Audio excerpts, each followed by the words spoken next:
guys, welcome back to my channel. It's me, Sadal, and today I'm going to be talking about things that I wish I knew before going to uni. So if you're about to go to uni or you just want to know more about uni life in general, then keep on watching. So first thing I wish I knew was when you go to uni, you'll actually realize how everything is so expensive. Like the cost of living is actually crazy. Like you have to pay for your laundry, you have to pay for transport, you have to pay for your food, and then there's so many other costs that you don't even think about, like even your rent and all that. I have a friend who's an international student, and when she first came to this country, she didn't know that all the different stores were like different prices. So she'd shop at, like, for example, Waitrose. She'd keep on shopping there, and then one day she'd go to like Aldi and like, whoa, it's so much cheaper. Like she thought all the shops were all the same prices. If you're shopping, doing your weekly shop, make sure you're shopping at either Aldi or Lidl. It actually does make a difference where you do your shop. Obviously, over time, if you keep on shopping at more expensive shops, it will add up, and you know, you could have been saving money.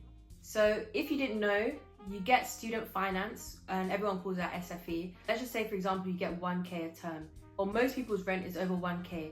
So either you get a job, or you get your parents to pay for it, or you live on the street, really. So it's actually so peak. Like your SFE does not cover anything. So if you're thinking, oh, I've got this money from the government, I'm living life, I'm sorry to burst your bubble, but SFE does not cover anything.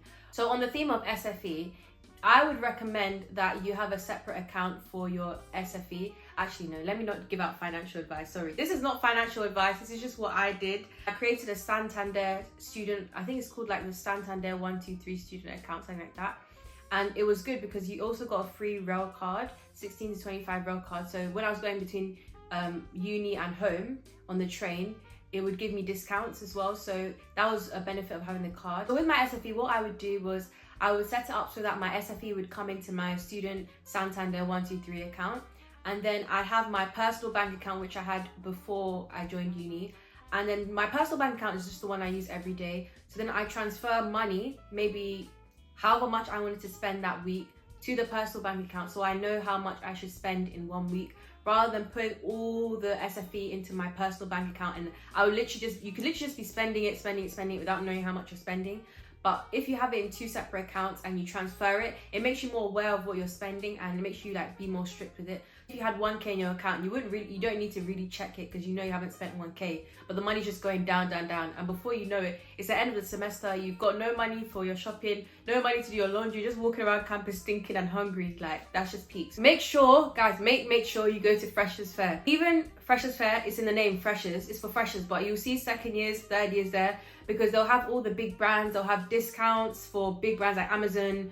They'll give you free makeup, free food, give you discounts to go to the gym. They give us free Krispy Kreme. Another thing that literally nobody tells you before going to uni is that you need to start looking for your house like as soon as you get there. Like your house for next year. Say you get to uni at the end of September. Before December, most people would have found their houses. And it's just so weird because you just got there, you don't know anybody, yet you're supposed to find the people that you need to be in a house with, arrange with them to go to a house viewing, to view the house, to find a property that you guys would like to live in for second year. And then you have to also then put the deposit down, sort out all the paperwork. And you're supposed to do this, most people do it before December. And the thing is, it's just so weird because I just got here, like, let me breathe, and you want me to look for a house for second year? May. I think I left mine all the way to May. Bear in mind, people were doing it before December. So I left mine late, and if you do it late, you'll still have somewhere to live, but it might not be like your first choice. Like it might be a bit like not really what you wanted. The second thing I wanted to talk about, which I know a lot of people stress about before coming to uni, is how they're gonna make friends, and they're gonna find their people. Guys, let me do the maths for you. So let's use my uni as an example, which is Manchester. Uni of Manchester, as just an example, has 46,000 students. That's just to show you how many people there are at uni. You're never in your life going to be surrounded by this many people your age. Like when you go to work, the people there will be probably either older than you. When you go out to a party, there's not 46,000 people there that you can like mingle with, that are uni students that are probably similar to you. And in Freshers Week, because I know a lot of people care about Freshers Week, everyone is so friendly. Everyone's like in the same boat trying to make friends. So in terms of where you'd meet your friends, for me, I met most of my friends at flat parties. Even though that sounds like really weird, like it's at a party, how do you make friends? When it's in a flat, it's more like contained, like you see the same people over and over again, like you get to know them, that kind of thing. And then going to lectures, I made friends on my course, and then friends from church, and then friends from society. So you just need to go out and then you'll just meet people. The next thing is falling behind in uni. Guys, when I tell you, it's so easy to fall behind in uni. For example, my course, which is chemical engineering, and a lot of other courses, they do not take attendance. You could easily not go to your lecture for the whole semester. And this is how it's, guys, let me tell you how it starts.